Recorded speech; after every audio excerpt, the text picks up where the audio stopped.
Imagine waking up in a world where innocence doesn't protect you, only confession does. Not evidence, not proof, just words spoken under pressure. Now imagine that pressure is built into the legal system itself. This is not fiction, how the story actually worked. In early civilizations, justice wasn't about finding the truth, it was about reaching an answer, any answer, fast, because uncertainty was seen as a threat to order. In ancient societies like Egypt and Mesopotamia, legal systems were still forming. Records suggest that coercion was sometimes used in investigations, especially when officials needed answers quickly. The mindset was different from today. A confession, even an unreliable one, was treated as a resolution. Now step into ancient Greece. Here, law becomes more structured, more philosophical, but also deeply unequal. In certain legal cases, enslaved people could be questioned under a physical coercion.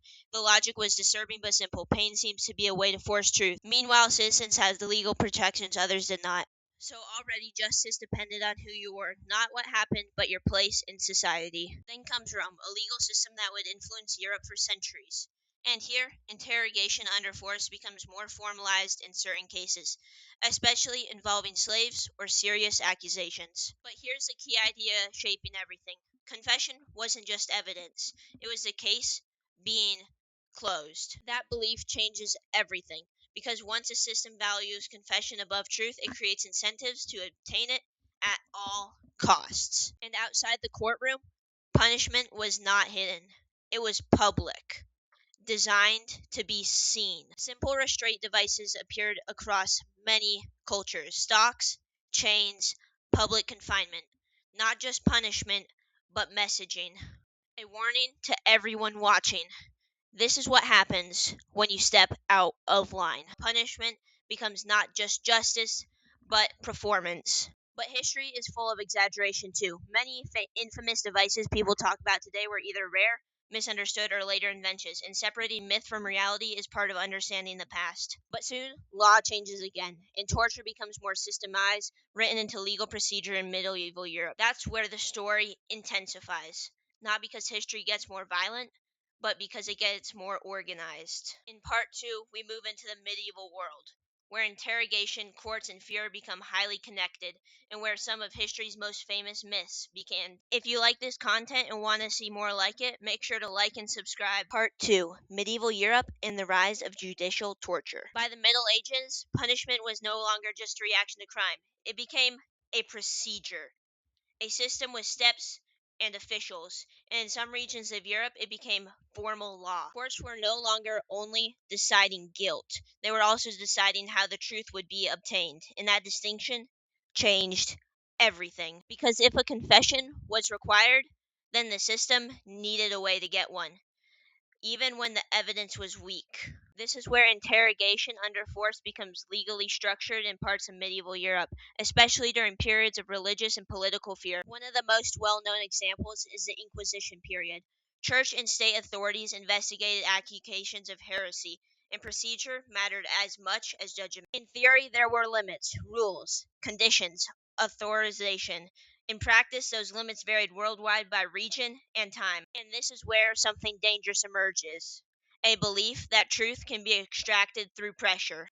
Not discovered, extracted.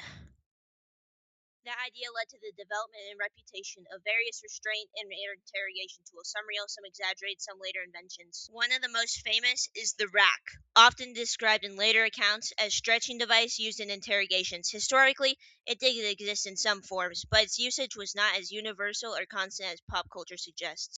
Another infamous name, the Iron Maiden, a metal enclosure said to contain spikes. However, most historians agree it was likely a later existent or museum fabrication created centuries after the medieval period is associated.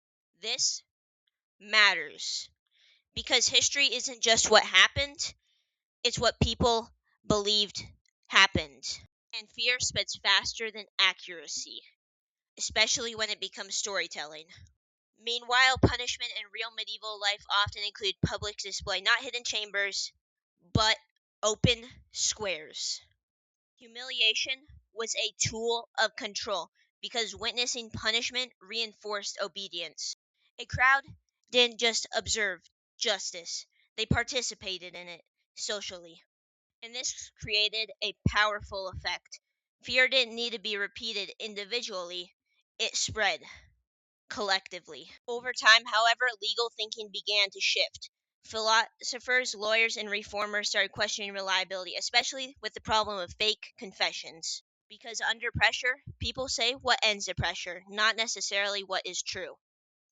And slowly, cracks formed in the system. Torture was increasingly restricted in some regions and gradually abolished in others. By the early modern period, the legal world was changing again towards evidence, towards procedure, towards systems that no longer depend on confession alone. But the legacy remained, not just in history books, but in the stories people still tell today. Because even when systems change, the fear still leaves echoes. The rise and fall of judicial torture. Thanks for watching, guys.